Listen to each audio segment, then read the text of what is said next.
Attacks on cafes, a theater and a stadium in Paris. An annual Christmas party in San Bernardino turned into a terrorist nightmare. The attack on the Brussels airport and railway stations. The attack on the nightclub in Orlando. Seemingly racist attacks in the United States, and then ambushes of policemen in Dallas and Baton Rouge, not terrorist related, but yet disconcerting nonetheless. The Russian commercial jet, and then the Egyptian commercial jet blown out of the sky. The attack in Nice, France, on the Riviera. The attack in the airport in the airport in Turkey. A 17-year-old with a knife and an axe attacking people on a train near Würzburg, Germany. The coup attempt in Turkey. There certainly has been a lot of that going on lately, hasn't there? And I've been thinking all week, what might the scriptures have to say to us in the midst of all of this? Well, my thoughts led me to Luke 21, and I have to tell you, the first thing I read there was not all that encouraging or comforting. Jesus said, "On the earth nations will be in anguish and perplexity at the roaring and tossing of the sea. Men will faint from terror, apprehensive of what is coming on the world." Well, I haven't seen a lot of people fainting from fear, but anguish? Just look at the grief of the families who have lost loved ones in these attacks. Perplexity? Oh, yes. I don't know how many times I've heard people ask, what in the world is going on in this world? Why is all this happening? Why can't we stop it? What's the government doing? Apprehensive?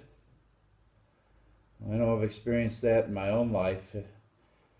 Anytime I go to the airport anymore, I find myself looking around, wondering is somebody here to try and blow us up.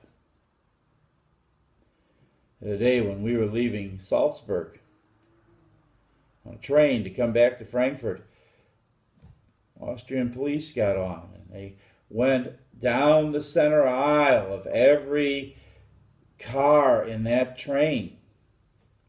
They were obviously looking for something or someone. And then 2 stops out from Salzburg, the train was stopped again as the police wanted to check our train again.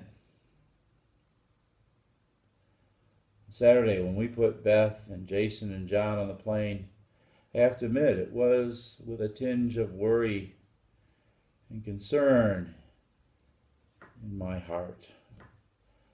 Lord, give your angels guard over them. Then the other day I was actually talking with someone who had to leave one of these countries where he lived and worked, one of these countries where many of these things were happening. And in the course of our conversation, he said something to me that really helped me to see all of this from a different perspective, from the perspective of faith. He said, when I see these things happening, I think now would be a good time for Jesus to come back. See, that man was expressing a uniquely Christian reaction to all of this. A reaction that I'm sure the world would find strange, maybe even we Christians might find strange. He was reacting, he was expressing hope.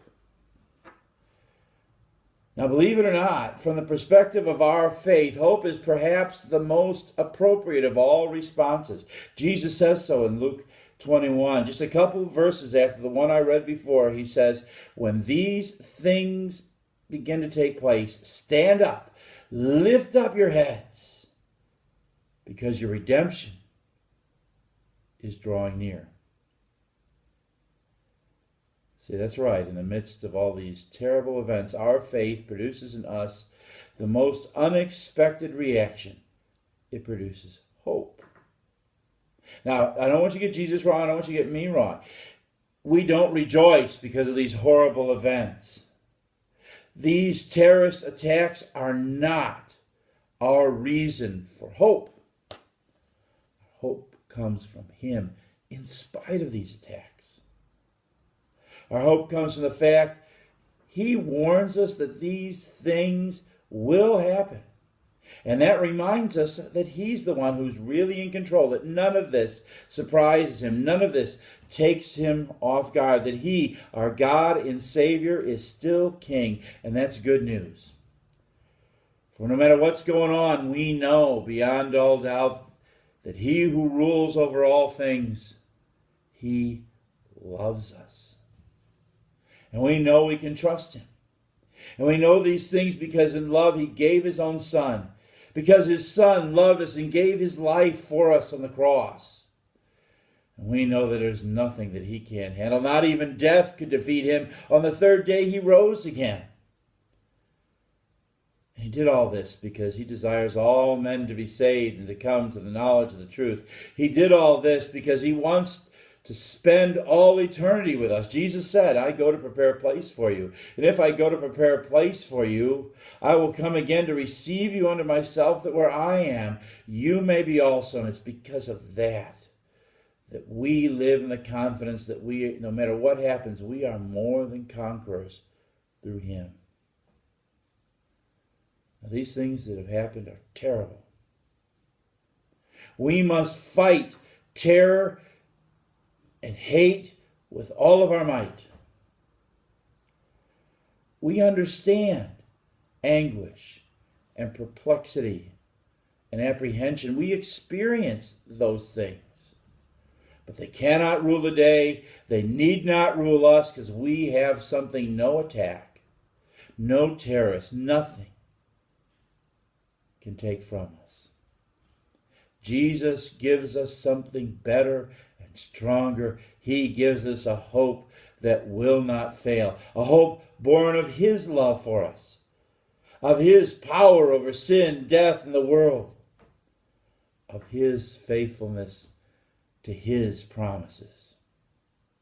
With that hope, even in an age of terrorism, we can look up, lift up our heads in confidence, for we know that because of Jesus, our redemption is drawing near. Amen.